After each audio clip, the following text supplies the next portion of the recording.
Olá, meus queridos! Estamos aqui mais uma vez para podermos dar continuidade ao nosso trabalho de 365 dias andando com Deus. Quero lembrar que hoje é quinta-feira, 16 de outubro de 2025, Não é quinta-feira, hoje tem culto na igreja, hoje eu vou estar lá na igreja, inclusive estarei pregando hoje lá na igreja, vai ser bênção para todos nós, Nossos cultos voltaram culto, Porque oração e culto, biblicamente falando, tudo é a mesma coisa, As pessoas tendem a separar as coisas, mas é tudo a mesma coisa, Oração na igreja é mais culto do que o culto que nós presenciamos e fazemos aí.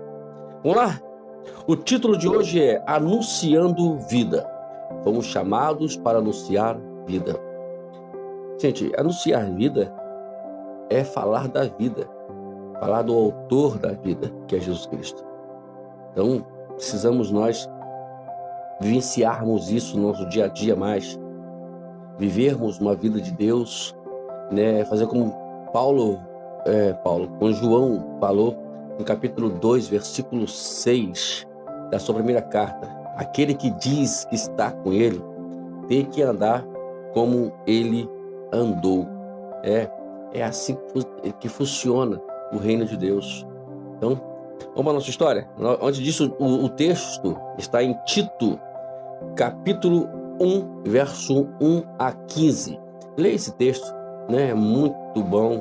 Você que ainda está aí no ministério, você que está galgando o ministério, você que já dirige a igreja, que é presbítero de uma igreja, Vamos lá, leia isso aqui. Vamos para a nossa história. A pequena ilha Creta era um lugar difícil, imersa de glamour e hedonismo. Era onde os ricos se divertiam-se. O lema era: o que acontece em Creta, fica em Creta. Paulo escreve que um dos profetas daquela região disse o seguinte sobre o povo: os cretenses só dizem mentiras. São como animais selvagens. São uns preguiçosos que só pensam em comida. Essa história eu li em algum lugar, No dia a dia. Está em Tito, capítulo 1, versículo 12. Para essa cultura exibicionista e egocêntrica, Paulo enviou um jovem chamado Tito. Sua tarefa era entrar numa sociedade egoísta, onde os poderosos estavam convencidos de que possuíam tudo o que precisavam, e dizer a eles que a sua vida estava cambaleando, porque precisava desesperadamente de ajuda. Como chegar para uma cidade, ou no caso que Tito fez, e nós chegar para determinadas pessoas e dizermos para ela, por mais que aparentemente eles estejam bem, segundo a sua forma de olhar a vida, dizer para eles que a vida deles estão cambaleando, está quase já se caindo e podem a qualquer momento perderem o mais precioso, que é a vida. Como acontece com muitas pessoas de fora, Como fazer isso? Os cretenses eram tão poderosos e bem-sucedidos quanto pensavam. Eles ainda não tinham começado a viver. E aí que entra, o maior desafio da igreja hoje, irmãos, que é trazer vida para aqueles que pensam que estão vivendo, que são as pessoas ricas, as pessoas que estão socialmente numa vida social firme, isso na visão deles. E nós temos que chegar para eles e falar que não, que as coisas não estão boas, não. E como fazer isso? Foi o desafio que Deus fez na vida de Tito. Paulo afirma: o meu propósito é promover esperança, apontando para a vida sem fim. Essa vida que Deus prometeu há muito tempo e não quebra suas promessas, Na linguagem, está na linguagem MSG. Está no versículo 1 e no versículo 2 do capítulo 1, tá bom? E aqui na versão nossa aqui, ela está diferente, né? Está diferente, que é a versão NAA, que fala assim: e Paulo, apóstolo de Jesus Cristo, pela vontade de Deus, conforme a promessa da vida em Cristo Jesus, ao amado, ao filho Timóteo, que a graça e a misericórdia seja a parte. Não, né? Estou lendo o caso de Timóteo, perdão. Olha só. Tito, Paulo, servo de Deus, o apóstolo de Jesus Cristo, para promover a fé, que é um dos eleitos de Deus, de pleno conhecimento da verdade, segundo a piedade. Escrevo na esperança da vida eterna, que Deus não pode mentir, prometeu antes, não pode mentir, que prometeu antes dos tempos eternos. Se Deus prometeu, Ele vai agora trabalhar para que cumpra-se um a cada dia. Desculpe aí o equívoco da leitura. Então, leia aí, né? Agora a linguagem aqui, né? Que na linguagem ele fala que Deus prometeu há muito tempo e Ele não quebra as suas promessas. Na linguagem MSG. Vamos lá. Deus enviou Paulo para anunciar a vida. E o apóstolo deu a Tito a mesma missão: anunciar vida.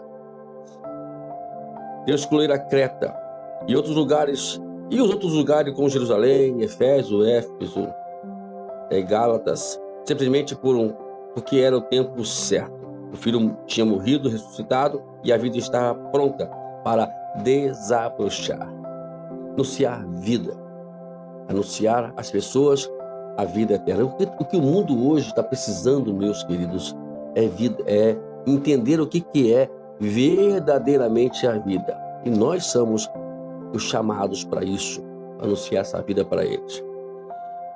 Tem mais. E esta vida estava imersa, como a vida verdadeira sempre está.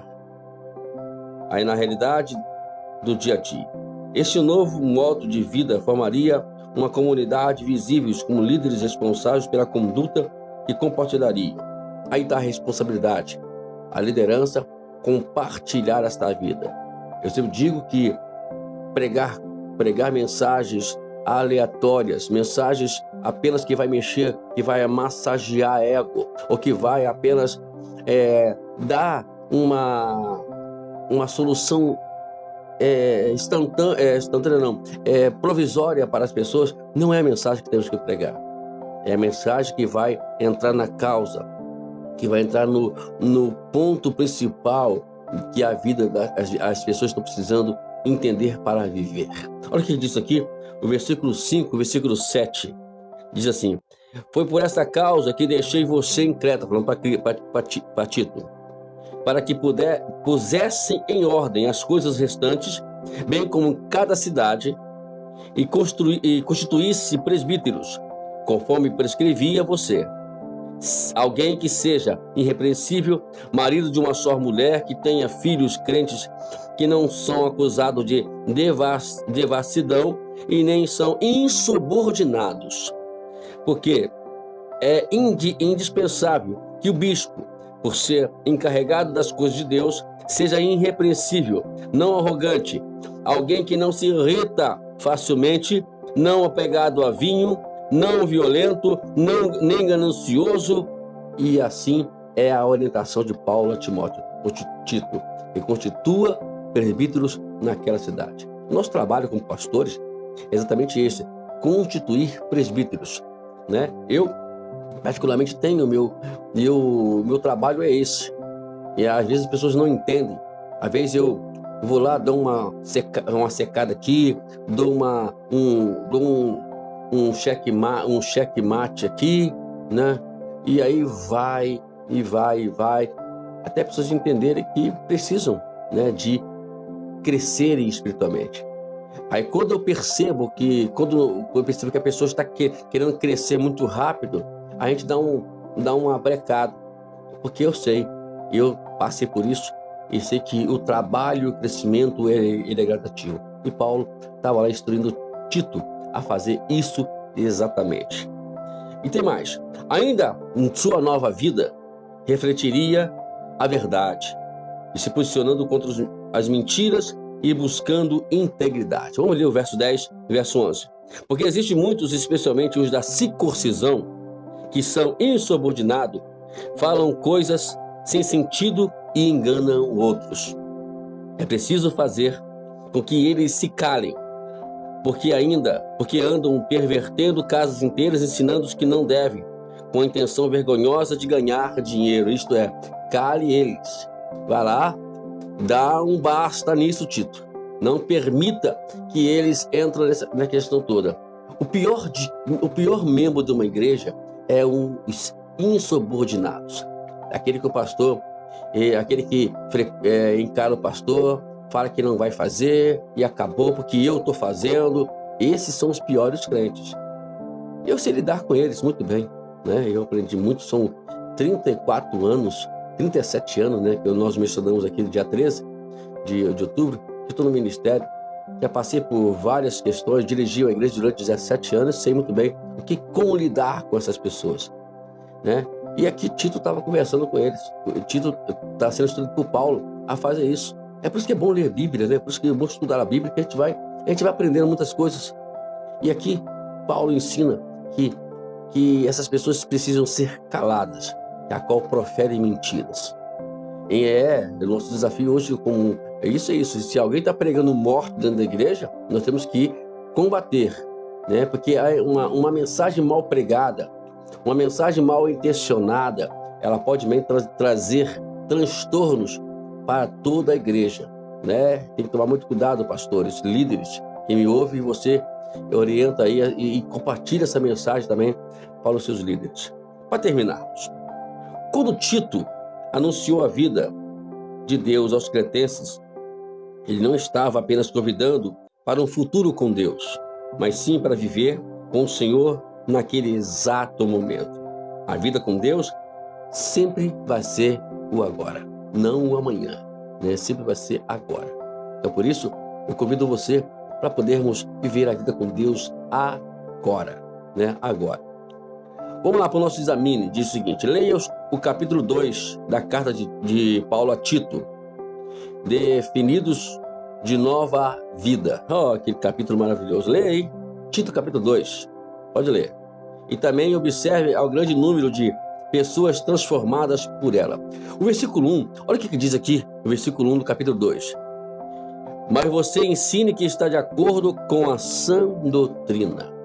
Ainda Paulo instrui a Tito ainda, olha, ensine para eles a verdadeira doutrina, a doutrina bíblica, não qualquer palavra ou qualquer ensinamento aí que surgiu da sua cabeça, da sua interpretação, não, da sã doutrina.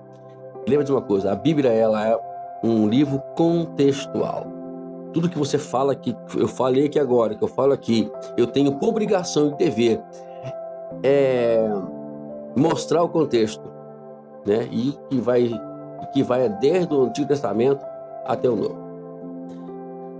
Vamos lá, para terminar, considere qual a transformação que você precisa ter nova vida em Jesus. Qual é?